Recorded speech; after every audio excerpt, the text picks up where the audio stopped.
여기서 참 중요한 게 경쟁력이라고 하는 것이 이게 참 중요한 얘기입니다. 앞에 고객 관점에서 상대방 관점, 그러니까 물건을 사주는 사람 관점에서 이게 중요한 키워드거든요.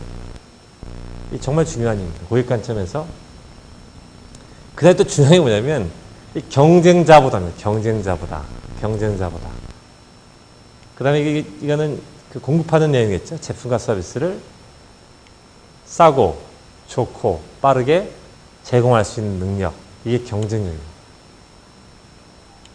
이 어디 뭐 책에 나와 있는 얘기는 아닌데 제가 한 8년간 혁신 업무를 쭉 하다 보니까 이게 가장 적합한 정의 같아요. 경쟁력을 갖다가 경쟁력에 무슨 정의를 한번 이렇게 뒤져보시면 이렇게 되어 있지는 않을 거예요. 근데 제가 이제 실무에서 겪어보기에는 이게 제일 가까운 얘기다.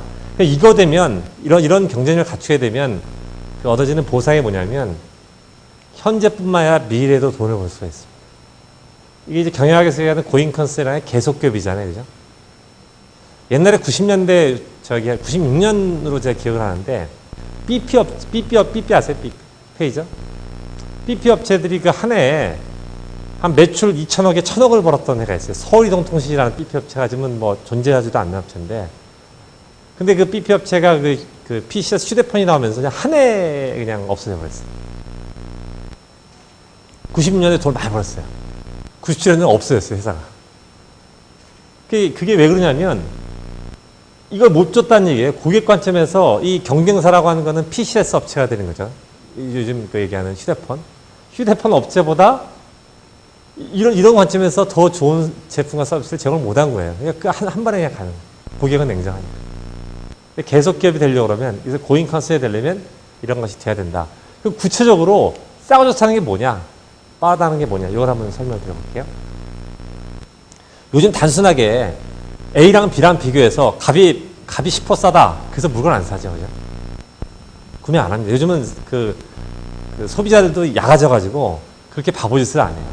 예를 들면 이런 겁니다. 저희가 이 전지라고 그러면 종이로 따지면은 그 70, 그러니까 우리 A4 용지 12장 나오는 거를 보통 전지라고 하거든요. 788 곱하기 109, 그러니까 78cm, 그 다음에 109cm, 이렇게 그 가로 세로가 그렇게 된 종이를 전지라고 하는데, 이렇게 전지를 저희들이 그 메이커에서 공급을 합니다. 공급을 하면 여기 1차 고객인 그 유통업체가 그거를 반을 잘라요.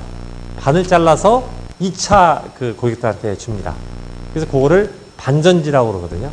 그럼 지금까지 저희가 20년 동안 어떻게 사업을 해왔냐면, 우리는 전지를 잘라줘요. 근데 고객이 원하는 건 반전지야. 그러면 이걸 갖다가 이 사람들이 우리나라 계산 먹기로 갖다가 잘라요. 이거를 잘라서 최종 고객한테 이걸 팝니다. 그럼 여기 이제 이거 보통 우리 이제 그 밸류 체인, 뭐 서플라이 체인 이렇게 얘기를 하죠. 보면 이 우리 만드는 쪽에서 생산하고 포장하고 운반하고 해체해서 절단하고 포장하고 운반하고 이렇게 이게 가죠. 근데 만약에 메이커가 이거를 반전지를 딱 해서 해준다 그러면 이 노랗게 칠한 게 없어지는 거잖아요. 그죠? 그래서 40이라는 비용이 절감이 되는 거죠. 우리가 만약에 메이커에서 이 업무를 대행해주면, 근데 고객이 여기에 대해서 이런 불만이 있다라는 거를 메이커가 20년 동안 무시하고 살았어요.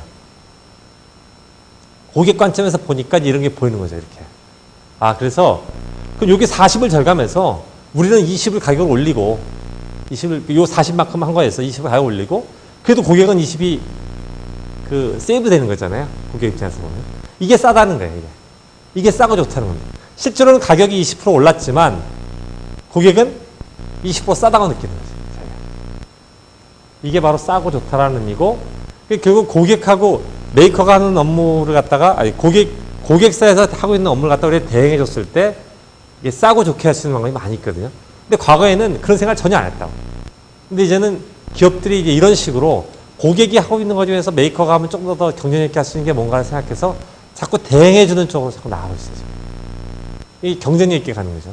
그럼 이렇게 해주는 업체랑 이렇게 해주지 못하는 업체는 구분이 되는 거죠. 20% 비싸도. 심지어는 30% 비싸도 될 거예요. 왜냐면 이전 대비해서 10%만큼 더 밸류가 높아지니까. 그죠? 이게 반반 먹으면, 나눠 먹으면 양심적인 업체고, 이거 한 3대 1쯤 하면 조금 좀 독한 업체거든요. 이렇게 되는 거죠.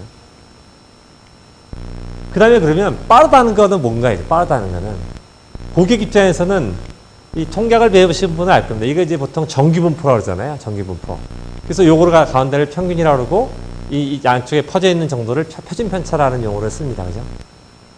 근데 일반적으로 이렇게 업무에 대해서 고객이 느낄 때 납기가 이렇게 쭉 퍼진다는 얘기는 기업 내부의 업무 프로세스가 표준화가 안 됐다는 얘기거든요. 그러니까 표준화가 되면 편차가 이렇게 줍니다. 이렇게. 전기분포가 이렇게 고객 입장에서 느끼는 게 이렇게 줄거든요. 그러면 실질적으로 업무에 대한 편차만 줄어도 평균은 줄게 돼 있어요. 그러면 이렇게 했을 때의 정확성하고 이렇게 편차가 줄었을 때 정확성이 당연히 이게 더 있겠죠. 그죠? 이렇게 하려고 하면 조건이 세 가지가 있어요. 첫 번째는 업무 프로세스가 표준화가 돼야 되고, 두 번째는 운영 주기, 관리 주기 자체가 짧아져야 돼요. 월로 관리하던 거를 주로 관리하던 거 일로. 그럼 이게 짧아지면 짧아질수록 경쟁력 있는 회사가 되는 거예요. 힘들죠, 구성원들은. 쉽게 하면 한 달에 한 번 회사에서 마감을 해요. 여자들이 보통 시집을 가면은 가계부를 쓰잖아요. 가계부를 한 달에 한 번씩 마감하잖아요. 저희 와이프도 20년 넘게 계속 가계부 쓰더라고. 쓰는 거 보면 항상 그 말일날 딱 돈 쓰고 나면 일일날 딱 해서 이제 그걸 딱 결산을 딱 해요. 해가지고 저한테 딱 보고를 해. 그래서 뭐 얼마 썼고 뭐 얼마 마이너스 났고 어쩌고 얘기를 해요. 제가 하라고 얘기는 안 했는데 자기가 하더라고, 그래. 근데 그걸 만약에 주 단위로 하는 회사는 그 가정은 어떻게 했어요? 주간으로 해서 딱 보겠죠. 주간으로 해서 아 내가 뭐 얼마 썼고 그러면 와 우리 신랑 뭐 수입이 얼마니까 얼마를 써야 되는데 뭐 어쩌고저쩌고 이렇게 되겠죠. 일로 하는 사람은 매일 그거 하겠죠. 그러면 그 일로 하는 그 가정주부하고 주로 하는 주부하고 한 달에 한 번 쓴 주부하고 전혀 안 쓰는 주부하고 생각해보면 어느 집이 더 규모 있게 하겠어요. 그죠? 회사 똑같습니다. 회사도 이게 그래서 실제로 편차가 적게 가는 회사들은 보면 관리 주기가 짧습니다. 그래서 사실 여러분들은 참 피곤한 세상을 사는 게 과거에는 한 달에 한 번도 마감을 제대로 안 했는데 마감하면 보통 한 월말 마감을 한 보름쯤 돼야 했어요. 근데 요즘은 월말 마감은 그 다음 날이면 해야 돼. 중화사랑. 그리고 회사들이 주마감을 많이 합니다. 요즘. 그런 시대에 사는 거죠. 그리고 이렇게 하려고 그러면 왜 이게 짧아지려면 절대적으로 IT가 들어야 돼. IT가. 사람 손으로 그 매월 마감한다는 게 보통 일이 아니거든요. 근데 시스템이 들어오면 반복 업무를 줄여줄 수 있으니까 할 수가 있어요. 그래서 이렇게 이제 IT가 들어오고 이 세가 삼박자가 갖춰졌을 때 고객 입장에서 빠르다 이렇게 느낄 수가 있는 거예요. 그럼 어쩌다 한번 이게 사실은 보면 이런 날은 굉장히 빠른 날이겠죠. 그죠? 이런 날은 무지하게 느린 날일 거예요. 그러면 진짜 이게 잘하는 회사는 이렇게 되겠죠. 이렇게 예를 들면 편차가 없겠죠. 그럼 고객 입장에서는 이 짧은 것도 중요하지만 약속한 거를 지킬 때 빠르다는 느낌이에요. 이제 그 신뢰라는 게 생기는 거죠. 그래서 요즘은 빨리 하는 것도 중요하지만 약속한 걸 지키고 정확하게 중요한데 이 약속을 한다는 것 자체가 상당히 경쟁력입니다. 실제로. 그래서 고객하고 내가 언제까지 물건 주겠습니다라고 약속을 한 지가 우리나라 제조업체들이 얼마 안 됐어요. 상당히 이게 어렵습니다. 그래서 약속을 못하니까 아까처럼 재고 있으면 주고 그러니까 원칙이 없는 거지. 그냥 이쁜 놈 먼저 주고 나한테 잘한 놈 먼저 주고 이렇게 그래도 잘 먹고 잘 살았어요. 과거에. 그래서 지금 이제 말씀했던 것이 이제 경쟁력의 그 이제 기본 개념인데